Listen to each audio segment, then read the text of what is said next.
Kannur ഉളിയിലെ ഖദീജയുടെ ദുരഭിമാന കൊലക്കേസിൽ SDPI ഭീകരർക്ക് ജീവപര്യന്തം. സഹോദരങ്ങളായ ഇസ്മായിൽ, ഫിറോസ് എന്നിവർക്കാണ് തലശ്ശേരി അഡീഷണൽ സെഷൻസ് കോടതി ശിക്ഷ വിധിച്ചത്.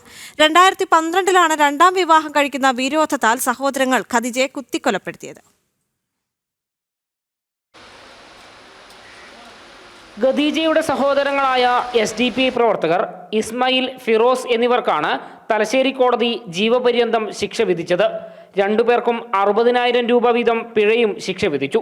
പിഴ അടച്ചില്ലെങ്കിൽ 1 വർഷം വീതം തടവ് അനുഭവിക്കണം. കോടതി വിധി ദുരഭിമാന കൊലകൾക്കുള്ള ശക്തമായ താക്കീതായി മാറിയെന്ന് പബ്ലിക് പ്രോസിക്യൂട്ടർ വ്യക്തമാക്കി. പ്രധാന സാക്ഷികളടക്കം കൂറുമാറിയ കേസിൽ ഏറെ വെല്ലുവിളികൾ പ്രോസിക്യൂഷൻ നേരിട്ടു.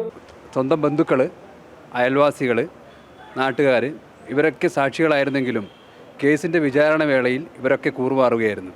302 വകുപ്പ് പ്രകാരം ലൈഫ് ഇംപ്രിസൺമെൻറ്റും 25,000 രൂപ വീതം ഫൈനും. അവർ 25,000 രൂപ അടക്കുന്നില്ലെങ്കിൽ അവർക്ക് 1 വർഷം കൂടി അഡീഷണൽ റിഗ്രസ് ഇംപ്രിസൺമെൻറ്റും കൂടി.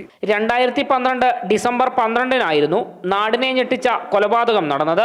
കോഴിക്കോട് ഫറൂഖ് സ്വദേശിയായ ആൺസുഹൃത്ത് ഷാഹുൽ ഹമീദുമായി മതാചാരപ്രകാരം നിക്കാഹ് ചെയ്തു തരാമെന്ന് പറഞ്ഞ് വീട്ടിലേക്ക് വിളിച്ചു വരുത്തി SDPI-ക്കാരായ സഹോദരങ്ങൾ ഖദീജയെ കുത്തിക്കൊലപ്പെടുത്തുകയും കൂടെയുണ്ടായിരുന്ന ഷാഹുൽ ഹമീദിനെ കുത്തി പരിക്കേൽപ്പിക്കുകയുമായിരുന്നു. കേസിലെ പ്രധാന സാക്ഷിയായിരുന്ന ഖദീജയുടെ ആൺസുഹൃത്ത് ഷാഹുൽ ഹമീദ് പിന്നീട് കൂറുമാറിയിരുന്നു. ഷാഹുൽ ഹമീദ് പരിക്കേറ്റ് ഓടുന്നത് കണ്ട വിരമിച്ച സൈനികനായ സാക്ഷിയുടെ മൊഴിയാണ് കേസിലെ പ്രധാന തെളിവായത്.